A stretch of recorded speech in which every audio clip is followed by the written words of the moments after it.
Headline చూద్దాం.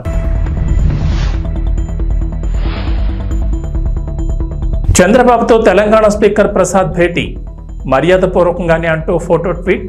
తిరుమల దర్శనాలపై special request.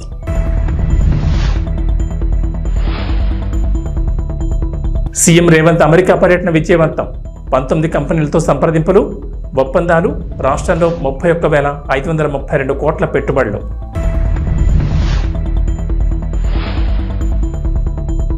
Greater హైదరాబాద్లో డెంగ్యూ డేంజర్ బెల్స్, భారీగా పెరుగుతున్న కేసులు. జాగ్రత్తలు తీసుకోవాలంటున్న డాక్టర్లు.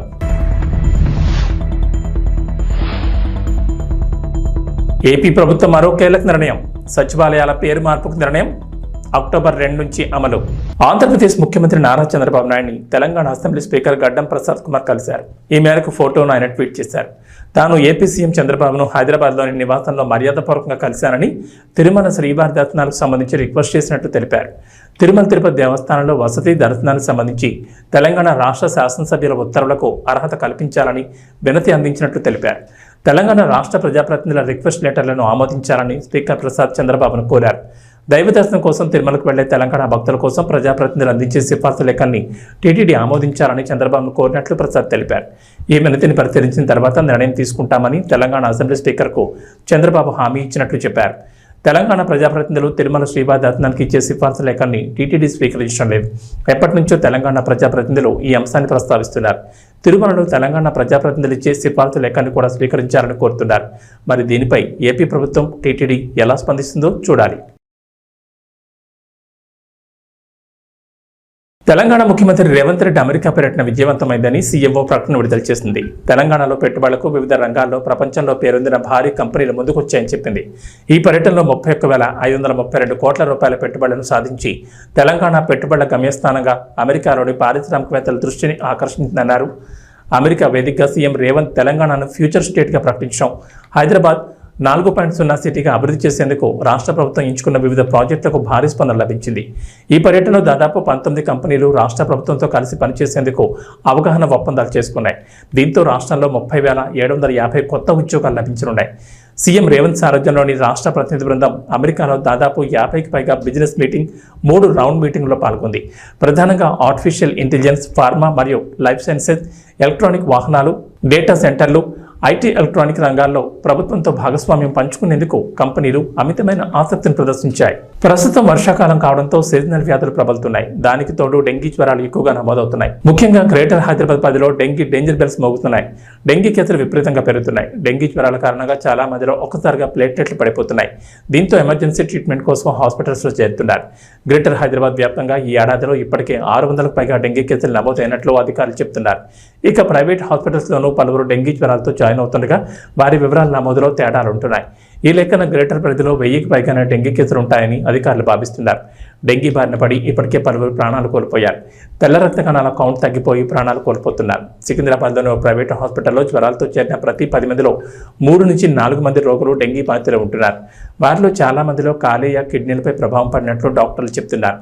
డెంగీతో పాటు గున్యా బాధితులు పెరుగుతున్నారని అంటున్నారు. టైగర్ దోమల కారణంగా డెంగీ జ్వరాలు విజృంభిస్తున్నాయని, అప్రమత్తంగా ఉండాలని డాక్టర్లు సూచిస్తున్నారు. ఆంధ్రప్రదేశ్ ప్రభుత్వం మరో కీలక నిర్ణయం తీసుకు అడుగులు వేస్తోంది. రాష్ట్ర వ్యాప్తంగా గ్రామ, వార్డు సచివాలయాల ప్రక్షాళన చేసేందుకు సిద్ధమవుతోంది. ఈ మేరకు గ్రామ, వార్డు సచివాలయాల పేర్లను మార్చాలని నిర్ణయం తీసుకున్నట్టు తెలుస్తోంది. సచివాలయాల పేరును గ్రామ సంక్షేమ కార్యాలయంగా మార్పు చేయాలని రాష్ట్ర ప్రభుత్వం నిర్ణయించినట్టు తెలుస్తోంది. అక్కడ సంక్షేమ శాఖకు చెందిన వెల్ఫేర్ అసిస్టెంట్లను డీడీఓగా ఇవ్వాలని ప్రభుత్వం ఆలోచిస్తున్నట్లు సమాచారం. గ్రామ సంక్షేమ కార్యాలయంలో ప్రభుత్వ పథకాలకు సంబంధించిన లబ్ధిదారుల గుర్తింపు, జాబితా తయారీని ఎటువంటి రాజకీయ ఒత్తిడి లేకుండా చేయాలనేది ప్రభుత్వం ఆలోచనగా తెలుస్తోంది. కొత్త పేరుతో అక్టోబర్ 2 నుంచి గ్రామ సంక్షేమ కార్యాలయాలు పనిచేసేలా విధి విధానాలు రూపొందిస్తున్నట్టు తెలుస్తోంది. ప్రతి గ్రామ సంక్షేమ కార్యాలయంలో 5 సిబ్బందిని నియమించనున్నట్టు తెలుస్తోంది. అయితే గ్రామ, వార్డు సచివాలయాల వ్యవస్థను ప్రక్షాళనను వీఆర్ఓ సంఘాలు స్వాగతించాయి. ప్రధానంగా సచివాలయ ఉద్యోగుల పనితీరు, బాధ్యతలు, స్థానిక సమస్యలు, పరిష్కార చర్యలపై పూర్తి స్థాయిలో సమీక్షించి నిర్ణయాలు తీసుకోవాలంటున్నారు. సచివాలయాల ఏర్పాటులో తీసుకున్న అసంబంధ నిర్ణయాలతో ఉద్యోగులకు పదోన్నతి లేకుండా పోయిందన్నారు. విజయవాడ ఇంద్రకీలాద్రిపై కొలువైన దుర్గమ్మ భక్తులకు శుభవార్త చెప్పింది. ఈ నెల 23న సామూహిక వరలక్ష్మి వ్రతాన్ని నిర్వహించబోతున్నట్టు ఆలయ ఈవో రామారావు తెలిపారు. ఆ రోజు ఉదయం 7 గంటల నుంచి 9 గంటల వరకు ఆర్జిత సేవా టికెట్ 1500తో కొన్న వారికి వ్రతం నిర్వహిస్తారన్నారు. ఉదయం 10 నుంచి 11 గంటల 30 నిమిషాల వరకు తెల్ల రేషన్ కార్డు కలిగి ముందుగా దరఖాస్తు చేసుకున్న వారికి ఉచిత వరలక్ష్మి వ్రతాన్ని దేవస్థాన ఆధ్వర్యంలో నిర్వహిస్తామన్నారు. ఈ సామూహిక వరలక్ష్మి వ్రతానికి బ్యాచ్కు 500 మందికి మాత్రమే అనుమతి ఉందని, ఈ నెల 17 నుంచి 21 వరకు ఉచిత సామూహిక వరలక్ష్మి వ్రతంలో పాల్గొనే మహిళల నుంచి దరఖాస్తులు స్వీకరిస్తామన్నారు. వరలక్ష్మి వ్రతం అనంతరం వారికి 300 రూపాయల దర్శనం క్యూ లైన్లో దుర్గమ్మ దర్శనానికి అనుమతిస్తున్నట్టు తెలిపారు. శ్రావణ మాసం 2వ శుక్రవారాన్ని పురస్కరించుకుని దుర్గమ్మను ఈ నెల 16న వరలక్ష్మీదేవిగా అలంకరిస్తారు. భక్తుల దర్శనానికి ఎటువంటి ఇబ్బందులు లేకుండా పటిష్టమైన ఏర్పాట్లు చేపడుతున్నట్లు ఆలయ ఈవో రామారావు తెలిపారు. అంతేకాదు ఈ నెల 17 నుంచి 20 వరకు ఇంద్రకీలాద్రిపై పవిత్ర ఉత్సవాలు నిర్వహిస్తున్నారు.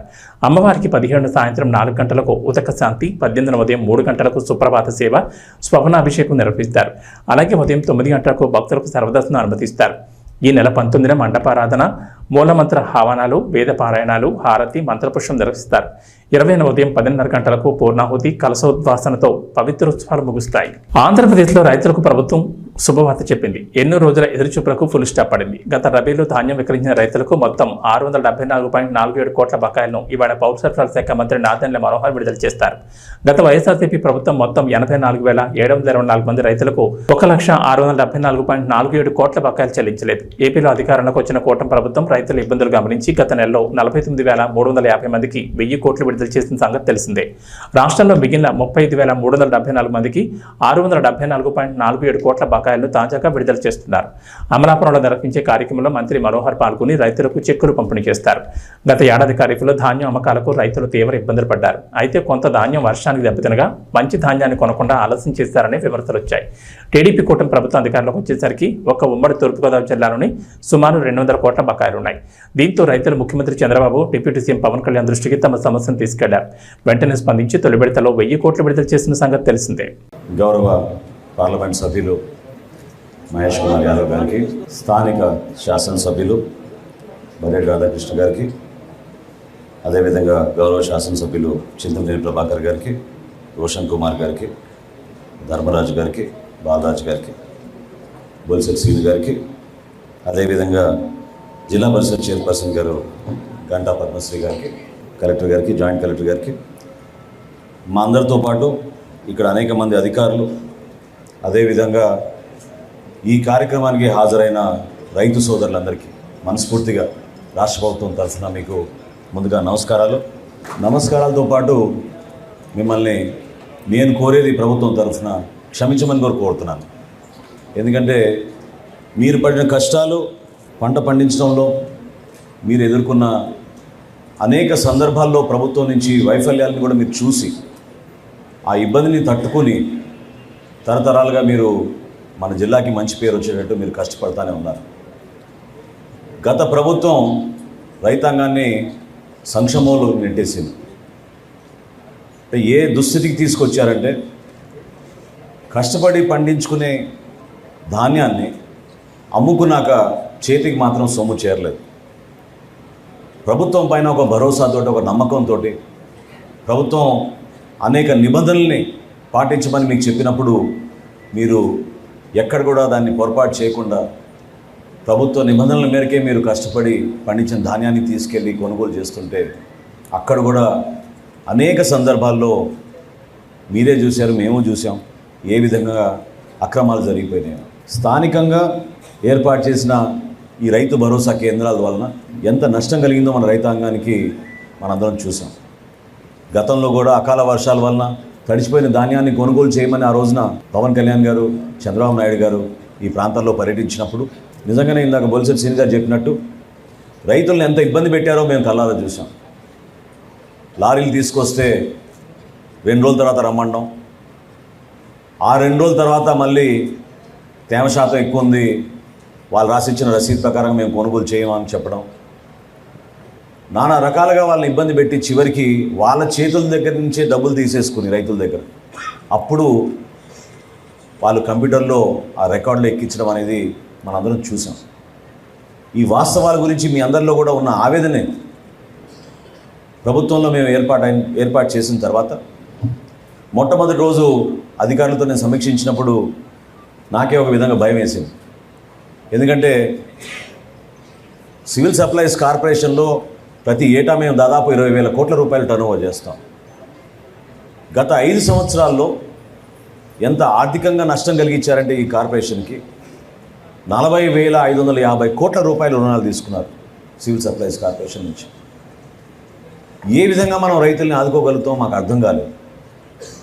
ఆ సందర్భంగా మా అధికారులు 1674 కోట్ల రూపాయలు బకాయిలు ఉన్నాయి రైతులకి ఇంకా ఇవ్వాల్సిందంటే నిజంగా ఆ అవకాశం ఎట్లా కలుగుతుందా అని ఎదురు చూసాం. కానీ ధైర్యంగా మేము ఇంటర్నల్గా మేము మాట్లాడుకున్నాం, టార్గెట్ పెట్టుకున్నాం. నెల రోజుల్లోపే మనం ఎట్టి పరిస్థితుల్లో సరే, ఎంత కష్టమైనా సరే మన రైతాంగానికి మనం ఈ నిధులు అందించేటట్టు మనం కష్టపడదాం అని చెప్పి అధికారులందరూ కూడా ఆ రోజు కూర్చున్నప్పుడు, తదనంతరం పాండ్యన్ గారిని ఢిల్లీ పంపించి అక్కడ నాబార్డు అధికారులతోటి ఎన్సిటిసి అధికారులతోటి మాట్లాడి ఏదో విధంగా మనం రుణాలు తీసుకొద్దామని ఒక ప్రయత్నం చేశాం. రాబోయే రోజుల్లో ఈ రైతు సహాయ కేంద్రాల ద్వారా దయచేసి మీరందరూ కూడా నమోదు చేసుకోండి. ఈ పంట ద్వారా చేస్తున్న కార్యక్రమాన్ని రెవెన్యూ సదస్సుల్లో రైతులు ఎవరైతే కౌలు రైతులుగా ఉన్నారో, వాళ్ళకి ఆ CCRC కార్డ్స్ రాలేదో వాళ్ళందరూ కూడా ఈ రైతు సహాయ కేంద్రాల దగ్గరికి వెళ్ళి ఈ పంట ద్వారా మీరు నమోదు చేసుకుంటే మీకు ఉచితంగా మీకు ఇన్సూరెన్స్ పథకం కూడా రాబోయే ఖరీఫ్ నుంచి ప్రభుత్వమే ఆ కార్యక్రమం చేపట్టాలని ఒక నిర్ణయం తీసుకుని ముందుకెళ్తున్నాం. అది ఇంకా చర్చల్లో ఉంది. కొంతవరకు మీకు వెసులుబాటు కల్పించే విధంగా రైతు నష్టపోకుండా ఉండాలని మన గౌరవ ముఖ్యమంత్రిగా చంద్రబాబు నాయుడు గారు కోరారు. దానికి అనుకూలంగా వ్యవసాయ శాఖ, అదేవిధంగా పౌర సరఫరాల శాఖ కలిసి మార్కెటింగ్ శాఖ ద్వారా ప్రతి రైతుకు కూడా ఎవరైతే నమోదు చేసుకున్నారో ఈ పంట ద్వారా వాళ్ళందరికీ పట్టేదారు పాస్బుక్ల్లో పొరపాటు జరగకుండా కంపెనీల ద్వారా రావాల్సిన ఇన్సూరెన్స్ నిధులు కూడా మీకు ఖచ్చితంగా 100% అందించడానికి మా వంతు మేము ప్రయత్నం చేస్తున్నాం ఈ సందర్భంగా తెలుపుకుంటూ, రాబోయే రోజుల్లో కేంద్ర ప్రభుత్వం కూడా కొన్ని చర్యలు తీసుకుంది. అది కూడా మీ దృష్టికి తీసుకురావాలి. కొత్తగా మనం వేర్ హౌజులు, సైలోస్ అని మనం ఏర్పాటు చేసుకోబోతున్నాం. మన మహేష్ కుమార్ యాదవ్ గారు కూడా వచ్చారు నాతోటి, మంత్రి గారితో నేను ఆ రోజు మాట్లాడినప్పుడు ఆయన మాట ఇచ్చారు. ఉభయ గోదావరి జిల్లాలో ఎక్కడ లేని విధంగా ఒక అద్భుతమైన వేర్ హౌస్, కొత్త వేర్ హౌస్ ఒకటి, కొత్త వసతులతోటి, కొత్త ఆలోచనలతోటి, సోలార్ పవర్తో పాటు మనం సైలోస్ కూడా ఏర్పాటు చేసుకొని పెద్ద పెద్ద స్టోరేజ్ బిన్లు మనం ఏర్పాటు చేసుకుని రైతాంగానికి అండగా నిలబడి ధాన్యం కొనుగోలు విషయంలో ఈ మాట నేను మీకు ముఖ్యమంత్రి గారి తరఫున చెప్తున్నాను. ఆయన మొన్న కూడా చాలా స్పష్టంగా చెప్పారు, ధాన్యం కొనుగోలు విషయంలో ఈ ప్రభుత్వం వెనకాడదు. ప్రతి గింజ కొనే విధంగా మీకు ఆ భరోసా నింపే విధంగా ఈ ప్రభుత్వం పనిచేస్తుంది. తిరుపతిలోని బకుళమాత ఆలయాన్ని ఆంధ్రప్రదేశ్ మంత్రులు సందర్శించి అమ్మవారిని దర్శించుకున్నారు. సోమవారం ఉదయం రాష్ట్ర రెవెన్యూ శాఖ మంత్రి, రాష్ట్ర విద్యుత్ శాఖ మంత్రి బకుళమాత అమ్మవారిని దర్శించుకున్నారు. అనంతరం మంత్రులు మీడియాతో మాట్లాడారు.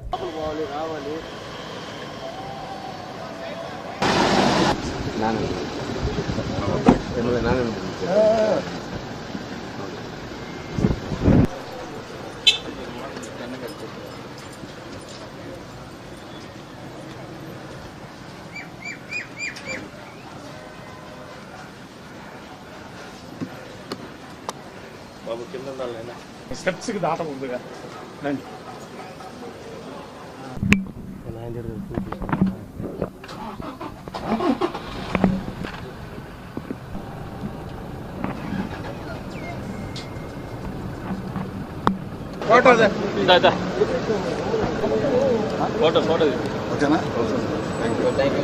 అంటే కొండ మీద ఎప్పుడు కానీ, ఇక్కడ కానీ, గుడ్ల దగ్గర ఎప్పుడు రాజకీయం మాట్లాడడం అయినప్పుడు కూడా వెంకటేశ్వర స్వామి వారు అలాగే అమ్మవార్ల దయ ఎప్పుడు కూడా ఈ రాష్ట్రం మీద ఉండాలి, రాష్ట్రం సుభిక్షంగా ఉండాలి. అందుకని అందరూ కూడా ఈ రాష్ట్రం అయితే వెనకబడిపోయిందో దాన్ని మళ్ళా అతి వేగంగా పునర్నిర్మాణం చేసుకోవాలని చెప్పేసి లక్ష్యంతో చంద్రబాబు నాయుడు గారిని మళ్ళీ ముఖ్యమంత్రి చేశారు. తప్పకుండా ఒక కార్యాచరణతో ఈ ప్రభుత్వం ముందుకు పోతా ఉంది. ఈ ప్రాంతంలో ఉన్న ప్రతి తెలుగువారు, ప్రపంచంలో ఉన్న ప్రతి తెలుగువారు సుఖంగా ఉండాలని లక్ష్యంతో ఆయన ఎప్పుడు కూడా పనిచేశాడు. ఈ ప్రాంతం కొంచెం వెనకబడింది కాబట్టి తప్పకుండా పూర్తి శ్రద్ధతో ఈ రాష్ట్రాల ముందు తీసుకెళ్ళి ఈ ప్రభుత్వం పనిచేస్తాం. అందుకనే చరిత్రలో ఎప్పుడు చేయని విధంగా ఈ యొక్క రెవెన్యూ సదస్సులు పెట్టుకున్నాం. వాటిపైన చాలామంది ఫోన్లు కూడా చేస్తాం, బయటపడి మేము కంప్లైంట్ ఇవ్వలేమని చెప్పేసి. దానికి కూడా ఒక ఆర్టీజీఎస్లో గతంలో ఉన్నటువంటి ప్రభుత్వం పూర్తిగా నిర్వీర్యం చేసింది. ఒక రియల్ టైం గవర్నెన్స్ లేదు, అలాగే కాల్ సెంటర్స్ కూడా లేవు. దానికి కూడా ప్రత్యేకమైనటువంటి కాల్ సెంటర్లు, అలాగే చెప్పిన వాళ్ళందరూ కూడా విషయాలను కూడా గోప్యంగా పెట్టి విచారించే విధంగా కూడా ఒక కొత్త కార్యాచరణ చేయబోతా ఉన్నాం. బంగ్లాదేశ్లో హిందువులపై జరుగుతున్న దాడులను నిరసిస్తూ మంచిర్యాల జిల్లా తండేపల్లి మండల కేంద్రంలోని హనుమాన్ ఆలయం నుంచి ఛత్రపతి శివాజీ విగ్రహం వరకు హిందూ సంఘాల ఆధ్వర్యంలో కొవ్వొత్తులతో నిరసన ర్యాలీ చేపట్టారు. ఈ సందర్భంగా వారు మాట్లాడుతూ హిందువులపై జరుగుతున్న అఘాయిత్యాలను వెంటనే అరికట్టాలని డిమాండ్ చేశారు. మహిళలు చిన్నారులను కూడా వదలకుండా హింసిస్తున్నారని పేర్కొన్నారు. బంగ్లా హిందువులకు రక్షణగా కేంద్ర ప్రభుత్వం అండగా నిలవాలని, ఆ దిశగా చర్యలు చేపట్టాలని కోరారు. సందర్భంలో బంగ్లాదేశ్ అనేది మన భారతదేశం నుండి విడిపోయిన ఒక ముక్క. అక్కడ మైనారిటీలుగా మన హిందువులు ఉన్నారు. హిందువుల్ని ఏ రకంగా వేధిస్తున్నారు అనేది మనం ఇవాళ సోషల్ మీడియాలో మనం చూసుకున్న సందర్భంలో మన ప్రభుత్వం, మన భారతదేశ ప్రభుత్వం ఎప్పుడైతే షేక్ హసీనాకు అక్కడ ప్రధానిని అక్కడి నుంచి వాళ్ళు ఎల్లగొట్టిన సందర్భంలో మనం ఆశ్రయం కల్పించి ఇక్కడ ఎంచుకుంటున్నాం. ఇప్పుడు మన మిత్రుడు శ్రీనివాస్ సీనియర్ లీడర్ తను చెప్పిన సందర్భంగా ఒకటి ఏమన్నాడు అంటే, మన భారత ప్రధాని కూడా చొరవ చూపాలి. అక్కడ ప్రధానమంత్రికి ఆశ్రయం ఇచ్చిన మన భారత ప్రధాని అక్కడ ఉన్న హిందువులందరూ కూడా భరోసా కల్పించాలి, ఖచ్చితంగా కల్పించాలి.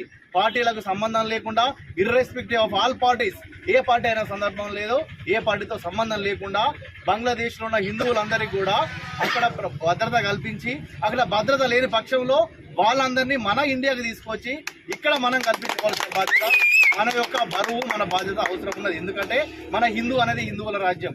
అక్కడ మన హిందువులకు అక్కడ దెబ్బతీసిన సందర్భంలో ఎవరిని కూడా ఉపేక్షించిన పరిస్థితి లేదు. అవసరమైతే మిలిటరీని దించి, మనం చెప్పినట్టు మిలిటరీని దించినా సరే మన హిందువులే కాపాడుకోవాల్సిన బాధ్యత ఇప్పుడున్న మన భారత ప్రభుత్వం మీద ఎంతైనా ఉంది. మనం ఆ ప్రధానికి ఆశ్రయం ఇచ్చినాం. మన ప్రదేశంలో జరుగుతున్న హిందువులపై అగత్యాలు, మానభంగాలు ప్రత్యక్షంగా వీడు హిందువా కాదు అని చెప్పి తన మర్మాలు ఏదైతే పురుషాంగం చూసి ఆడవాళ్ళను, మగవాళ్ళను ఎట్లయితే మానభంగం చేస్తుందో ప్రపంచం మొత్తం ఒక సిగ్గుతో తల వంచుకునే మానవుడే సిగ్గుతో తల వంచుకునేలా వేరైతే మైనార్టీలు, ముఖ్యంగా ముస్లిం అనే చెప్పుకునే, ఖురాన్ నమ్ముకునే ఏదైతే ముస్లింలు ఉన్నారో ఆ ప్రపంచ దేశాలు చిన్నగా ఏదైతే ఉత్తరాది రాష్ట్రాలల్లో ఏదైతే చిన్నగా ఎక్కడన్నా మైనార్టీకి ఏదన్నా అయితే కొవ్వొత్తి ర్యాలీలు తీసే కొంతమంది కువాన లౌకికవాదు దొంగలు, కుక్కలు ఇవాళ ఎక్కడ కనబడతలేరు. దయచేసి వారు ఇవాళ ఒక మైనార్టీలు అని చెప్పుకునే కొన్ని దేశాలు ఇవాళ ఇట్లాంటి ఏమైనా చర్యగా మర్మాయం చూసి ఏదైతే హిందువులను అన్యాయంగా చంపేస్తున్నారో దాన్ని దండేపల్లి మండలు మంచిర్యాల జిల్లాలో తీవ్రంగా ప్రతిఘటిస్తాం. హిందువులను ఐక్యత చేస్తాం. భారత ప్రభుత్వాన్ని అవసరం అనుకుంటే ఇవ్వాలనే మాకు తెలిసింది. భారత ప్రభుత్వం ఇలాగనే ముందుకు పోతే మిలిటరీ చర్య తీసుకోవాలని చెప్పి భారత ప్రధాని ఇవాళ చేయడం జరిగింది. ఇస్కాన్ టెంపుల్ దగ్గర బంగ్లాదేశ్ కు సంబంధించి మిలిటరీ దించడం జరిగింది. ఇక ముందు కూడా మేము కూడా మన గౌరవ ప్రధానమంత్రి గారికి విజ్ఞప్తి చేస్తున్నాం. హిందువులు మొత్తం చచ్చిపోయిన తర్వాత మీరు చర్య తీసుకున్నాడు కాదు, బతికుండగానే వాళ్ళ స్వాతంత్రం ఇప్పించింది మనం. ఆ రకంగానే ఒకవేళ వాళ్ళు వినకుంటే వాళ్ళని అంతం చేసేది కూడా మనమే కావాలని చెప్పి ఈ గడ్డ మీద ఉండి హిందువులుగా ప్రతిజ్ఞ చేస్తున్నాం. రామ్ పోతినేనితో పూరి జగన్నాథ్ తీసిన డబుల్ స్మార్ట్ సినిమాపై భారీ అంచనాలున్నాయి. ఆగస్టు 15 రిలీజ్ కాబోతున్న ఈ సినిమా ప్రీ రిలీజ్ ఈవెంట్ నిన్న రాత్రి జరిగింది. దీనికి మూవీ టీంతో పాటు ఫ్యాన్స్ కూడా గట్టిగానే వచ్చారు. ఇక ఈ ఈవెంట్లో మాట్లాడుతూ పూరి జగన్నాథ్ ఓ విషయం గురించి పంచుకున్నారు.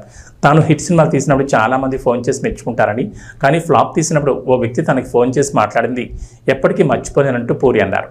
నాకు ఈ మధ్య వచ్చిన ఓ ఫోన్ కాల్ గురించి మీ అందరికీ చెప్పారు. హిట్ సినిమా తీసినప్పుడు చాలామంది నాకు ఫోన్లు చేస్తారు, మెచ్చుకుంటారు. కానీ నేను ఇటీవల తీసిన ఫ్లాప్ చిత్రం తర్వాత ఒక వారానికి విజయేంద్ర ప్రసాద్ నాకు ఫోన్ చేశారు. సాధారణంగా ఆయన ఎప్పుడూ నాకు ఫోన్ చేయరు. అందుకే చూసిన వెంటనే ఏంటి ఇన్ ఫోన్ చేస్తున్నారు అనుకున్నా. లిఫ్ట్ చేస్తే నాకు చిన్న సాయం చేస్తారా అంటూ అడిగారు. రాజమౌళి తండ్రికి నేను ఏం సాయం చేయగలను అని మనసులో అనుకున్నాను. మీరు తర్వాత సినిమా చేసే ముందు నాకు ఒకసారి కథ చెప్తారా? మీలాంటి దర్శకులు ఫెయిల్ కావడం నేను చూడలేను. చిన్న చిన్న తప్పులు చేస్తూ ఉంటారు, తీసే ముందు చెప్పండి అని ఆయన అన్నారు. ఆ మాటలు ఇప్పటికీ నాకు గుర్తున్నాయి. నాపై ఆయనకున్న ప్రేమ, అభిమానంతో ఆయన అలా కాల్ చేశారు. ఆయనతో మాట్లాడాక చాలా ఎమోషనల్గా ఫీల్ అయ్యా. ఇది మనకు తెలిసిన పనే కదా అని ఒళ్ళు దగ్గర పెట్టుకుని సినిమా తీసి ఆ తర్వాత ఆయన కలుద్దామని కథ చెప్పలేదు. నాకు మా టీంకి ఓ విజయం అవసరం, అందుకే ఎంతో జాగ్రత్తగా ఈ సినిమా తీసామంటూ పూరి చెప్పారు.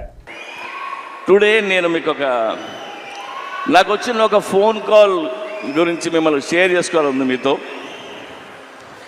ఇప్పుడు హిట్ సినిమా తీసినప్పుడు చాలామంది ఫోన్ చేస్తారు, అప్రిషియేట్ చేస్తారు. ఫ్లాప్ సినిమా తీస్తున్నప్పుడు నాకు ఒక ఫోన్ కాల్ వచ్చింది. పోయిన సినిమా ఫ్లాప్ అయింది. ఆ ఫ్లాప్ అయిన 1 వీక్కి ఒక ఆయన ఫోన్ చేశారు నాకు. ఆయన విజయేంద్ర ప్రసాద్ గారు ఫోన్ చేసి, ఆయన ఎప్పుడు నాకు చేయరు, సడన్గా ఈయన ఫోన్ వస్తుందంటే నేను ఎత్తితే ఆయన, సార్ నాకు చిన్న హెల్ప్ చేస్తారా అని అడిగాను. ఆడ కొడుకే రాజమౌళి పెద్ద డైరెక్టర్, నేను ఈయనకి ఏం హెల్ప్ చేయాలరా బాబు అనుకున్నా. చెప్పండి సార్ అన్న, మీరు నెక్స్ట్ సినిమా ఎప్పుడు చేస్తున్నారన్నాడు. సార్ ఇంకా అనుకోలేదు. సరే నువ్వు ఎప్పుడు చేసే ముందు నాకు ఆ కథ చెప్తారా అన్నాడు ఆయన ఎందుకన్నారంటే, నాకు ఎందుకన్నారో నాకు అర్థమైంది, నేను వింటున్నా. ఆయన మాట చెప్పారు, మీలాంటి డైరెక్టర్లు ఫెయిల్ అవ్వడం నేను చూడలేను. ఆ చిన్న చిన్న తప్పులు ఏం చేస్తుంటారో తీసే ముందు నాకు ఒకసారి చెప్పండి సార్ అని. ఆ ఒక్క ఫోన్ కాల్ నాకు చాలా ఎమోషనల్ అయిపోయాను నేను. అంటే నాకు ఆయన మీద, నా మీద ఆయనకున్న ప్రేమ అభిమానంతో ఆయన ఫోన్ చేసిన ఫోన్ ఇది. ఆ తర్వాత ఈ కథ ఆయనకి చెప్పరా, మనకు తెలిసిన పని కొద్దిగా ఒళ్ళు దగ్గర పెట్టుకుని తీసి ఆయన కలుద్దామని చెప్పలేదు. I love you sir. So ఒళ్ళు దగ్గర పెట్టుకుని తీసిన సినిమా ఇది. Even our team need this block buster and thank you so much. ఇవాళ అక్కడికి వచ్చిన ప్రతి ఒక్కరికి పేరున్న నేను తాకి చెప్తున్నాను. అండ్ ఈవెంట్ చేసిన వెంకట్కి, పోలీస్ డిపార్ట్మెంట్కి, అందరికీ thank you. August 15th cinema release అవుతుంది. ప్లీజ్ వెళ్ళి చూడండి. రామ్ పోతినేని మిమ్మల్ని ఎంటర్టైన్ చేయడానికి రెడీగా ఉన్నాడు. Thank you. పూరి గారు. ఇక వాతావరణ విషయానికి వస్తే తెలంగాణకు హైదరాబాద్ వాతావరణ కేంద్రం అధికారులు రెయిన్ అలర్ట్ జారీ చేశారు. ఉపరితల ఆవర్తనం, బలమైన నైరుతి రుతుపవనాల వల్ల రాష్ట్రంలో వర్షాలు కురుస్తాయని చెప్పారు. నేడు రేపు తెలంగాణలో పలు జిల్లాల్లో భారీ వర్షాలకు ఛాన్స్ ఉందని వెల్లడించారు. ప్రధానంగా ఆదిలాబాద్, ఆసిఫాబాద్, మంచిర్యాల, కొత్తగూడెం, నిర్మల్, భూపాలపల్లి, ములుగు, రంగారెడ్డి, వికారాబాద్, నల్గొండ, నారాయణపేట్, సంగారెడ్డి, మెదక్, మేడ్చల్, హైదరాబాద్ జిల్లాలో భారీ వర్షాలకు అవకాశం ఉందన్నారు. ఈ మేరకు ఆయా జిల్లాలకు ఎల్లో అలర్ట్ జారీ చేశారు. ఇక భారీ వర్షాలకు తోడు ఉరుములు, మెరుపులు కూడా ఉంటాయన్నారు. బలమైన ఈదురుగాలులు కూడా వీస్తాయని చెప్పారు. గంటకు 30 నుంచి 40 కిలోమీటర్ల వేగంతో ఈదురుగాలులు వీస్తాయని వెల్లడించారు. ప్రస్తుతం తెలుగు రాష్ట్రాలపైకి క్యుములో నింబస్ మేఘాలు వస్తున్నాయని, ఈ మేఘాల వల్ల ఉరుములు, మెరుపులు కూడా వస్తాయన్నారు. నల్ల మబ్బు కమ్ముకుంటుందని, పిడుగులు పడే అవకాశం కూడా ఉంటుందని ప్రజలు జాగ్రత్తగా ఉండాలని వాతావరణ శాఖ అధికారులు చెప్పారు. ఏబీ బులెటిన్ విశేషాలు. నమస్కారం.